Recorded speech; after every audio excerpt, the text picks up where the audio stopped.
ప్రగతి ఛానల్కు స్వాగతం. ఈరోజు గుర్రం జాషువా గారి 130వ జయంతి. నవయుగ కవి చక్రవర్తి, విశ్వనరుడు, విశ్వ కవి సామ్రాట్ అయినటువంటి గుర్రం జాషువా గారు ఎంతో అద్భుతమైన రచనలు చేయడమే కాకుండా ఆ రచనలలో తనలోని మానవీయ దృక్కోణాన్ని అద్భుతంగా ఆవిష్కరించారు. ఈరోజు ఆయన జయంతి సందర్భంగా ఆయన రచనల గురించి, ఆయనలోని మానవీయ దృక్పథం గురించి కొన్ని అంశాలు తెలుసుకుందాం. ఆధునిక తెలుగు కవులలో ప్రముఖ స్థానం పొందిన కవి గుర్రం జాషువా గారు. సమకాలీన కవిత్వ వరవడి అయిన భావ కవిత్వ రీతి నుండి బయటకు వచ్చి సామాజిక ప్రయోజనాల కోసం ఆయన రచనలు చేశారు. తక్కువ కులంగా భావింపబడ్డ కులంలో జన్మించి ఆ కారణంగా అనేక అవమానాలు ఎదుర్కొన్నారు. అయితే కవిత్వాన్ని ఆయుధంగా మలచి ఆయన సామాజిక అసమానతలపై పోరాడారు. చీత్కారాలు ఎదురైన చోటనే సత్కారాలను అందుకున్నారు. 1895 సెప్టెంబర్ 28వ తేదీన వీరయ్య లింగంబ దంపతులకు ఆయన జన్మించారు. ఆంధ్రప్రదేశ్లోని గుంటూరు జిల్లా వినుకొండ మండలం చాట్రగడ్డుపాడులో ఆయన జన్మించడం జరిగింది. తల్లిదండ్రులు వేరువేరు కులాలకు చెందినవారు కావడం చేత మూఢాచారాలతో నిండిన సమాజంలో అనేక అవమానాలు, చీత్కారాలను ఆయన ఎదుర్కోవలసి వచ్చింది. స్కూల్లోనూ చదువుకునే రోజుల్లోనూ జాషువా అనేక కష్టాలు పడ్డారు. అంటరానితనం జాషువాను పీడించింది. 1910లో మేరీని పెళ్లి చేసుకున్నారు. మిషనరీ పాఠశాలలో నెలకు ₹3 జీతంపై ఉద్యోగంలో చేరారు. ఆ ఉద్యోగం పోవడంతో రాజమండ్రికి వెళ్ళి 1915-16 మధ్య అక్కడ సినిమా వాచకుడిగా పనిచేశారు. టాకీ సినిమాలు లేని ఆ రోజుల్లో తెరపై జరుగుతున్న కథకు అనుగుణంగా నేపథ్యంలో కథను, సంభాషణలను వేరేవారు చదువుతూ పోవడమే ఈ పని. తరువాత గుంటూరులోని లూథరన్ చర్చి నడుపుతున్న ఉపాధ్యాయ శిక్షణాలయంలో ఉపాధ్యాయుడిగా 10 సంవత్సరాల పాటు పనిచేశారు. 1928 నుండి 42 వరకు గుంటూరులోనే ఉన్నత పాఠశాలలో తెలుగు పండితుడిగా పనిచేశారు. రెండో ప్రపంచ యుద్ధ సమయంలో యుద్ధ ప్రచారకుడిగా కూడా పనిచేశారు. 1957-59 మధ్యకాలంలో మద్రాస్ రేడియో కేంద్రంలో కార్యక్రమ నిర్మాతగా పనిచేశారు. జాషువాకు 1964లో ఆంధ్రప్రదేశ్ శాసన మండలిలో సభ్యత్వం లభించింది. 1971 జూలై 24న గుంటూరులో ఆయన మరణించడం జరిగింది. చిన్నతనం నుండి జాషువాలో సృజనాత్మక శక్తి నిండుగా ఉండేది. బొమ్మలు గీయడం, పాటలు పాడడం చేసేవారు. బాల్య స్నేహితుడు, తరువాతి కాలంలో రచయిత అయిన దీపాల పిచ్చయ్య శాస్త్రి సాచర్యంలో ఆయనకు కవిత్వంపై, సాహిత్యంపై అభిరుచి అలవడింది. జూపూడి హనుమత్ శాస్త్రి వద్ద మేఘ సందేశం, రఘువంశం, కుమార సంభవం నేర్చుకున్నారు. మొత్తం 36 గ్రంథాలు, మరెన్నో కవితా ఖండికలు ఆయన వ్రాసారు. గబ్బిలం, ఫిరదౌసి, బాపూజీ, క్రీస్తు చరిత్ర, ఆంధ్రభోజుడు, కొత్త లోకం, స్వయంవరం ఆయన రచనల్లో ఎంతో ప్రఖ్యాతి కాంచాయి. సామాజిక వివక్షకు గురై అందులో నుంచి తన జీవితాన్ని, శాశ్వత సత్యాలను, మానవత్వాన్ని చెప్పే దిశగా నడిపించిన ఒక సాహిత్యపు విలువలతో కూడిన అద్భుతమైన రచనలు ఆయన సొంతం.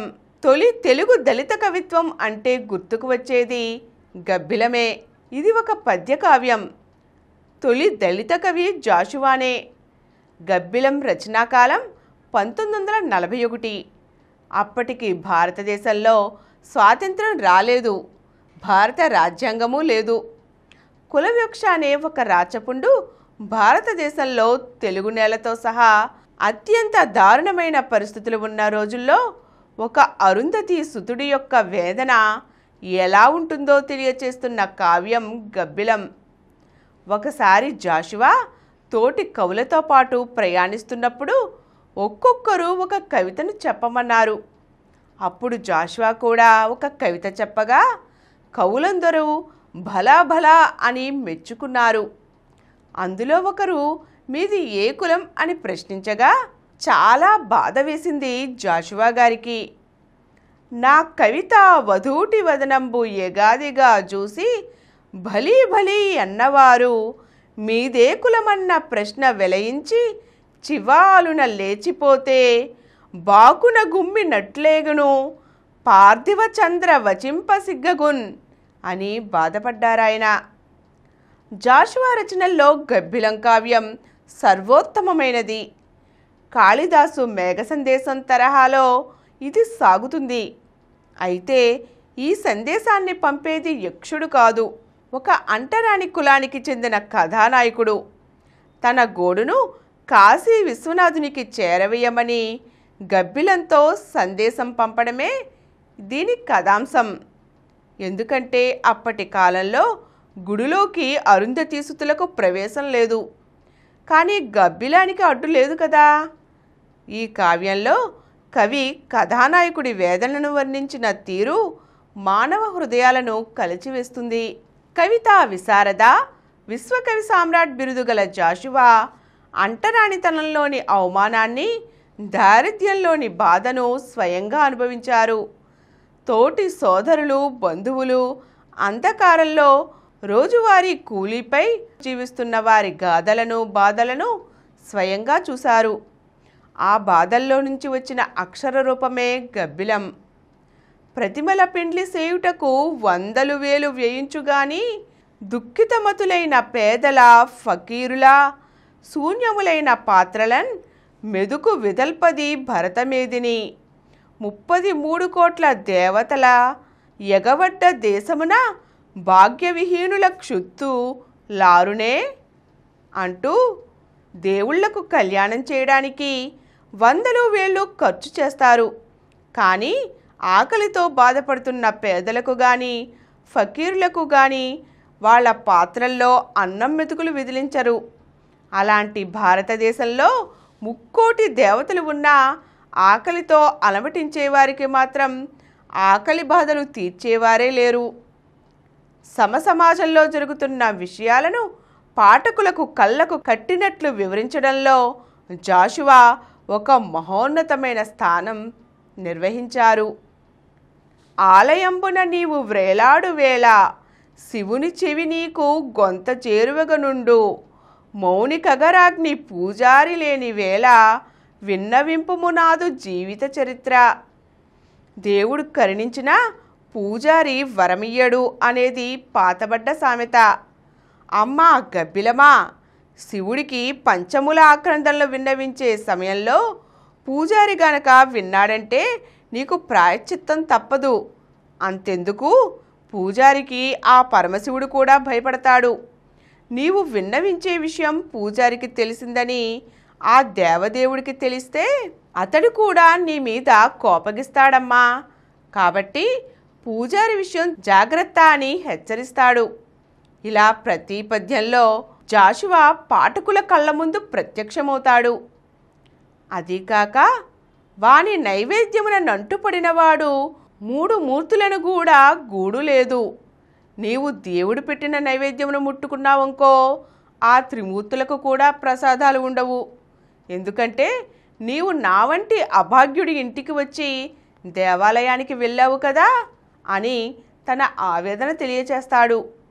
నాలాంటి అభాగ్యుడికి గుడిలోకి ప్రవేశం లేదు, ఈ సమసమాజం హీనుడిగా చూస్తుంది అంటూ మనిషికి మనిషికి మధ్య అడ్డుగోడలు పెట్టి మానవతను మటుమాయం చేసిన వర్ణ వ్యవస్థపై ఆయన విజృంభిస్తాడు.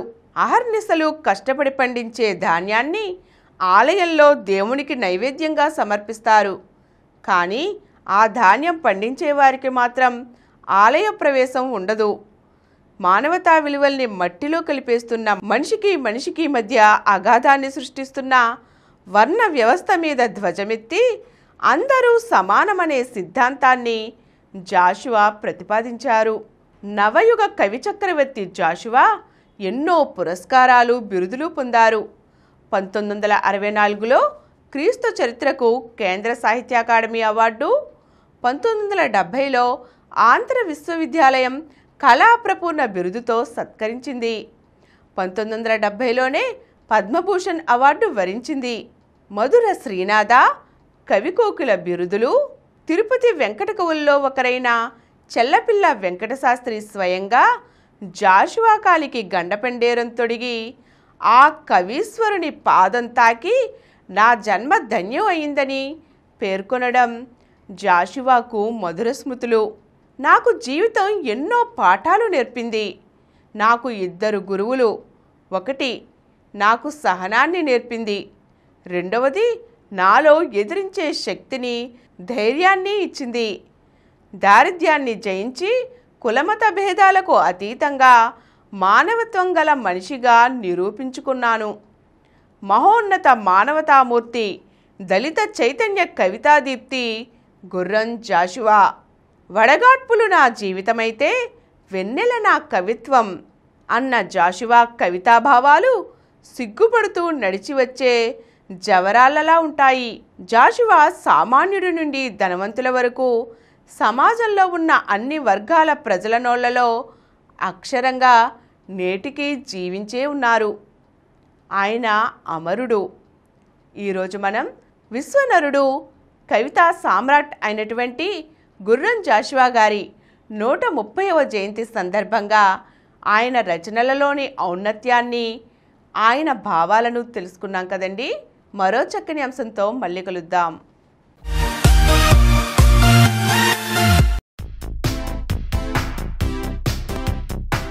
ఈ కార్యక్రమం మీకు ఎంతో నచ్చింది కదా. ఇటువంటి మరిన్ని వీడియోల కోసం అనతి కాలంలోనే 20 కోట్లకు పైగా వ్యూస్ సాధించిన సమరం ఛానల్ సమర్పించు సమరం ప్రగతి ఛానల్కు సబ్స్క్రైబ్ చేయండి, లైక్ చేయండి, మీ ఫ్రెండ్స్కి షేర్ చేయండి. అలాగే ప్రక్కనున్న గంట సింబల్ని ప్రెస్ చేయడం మర్చిపోకండి.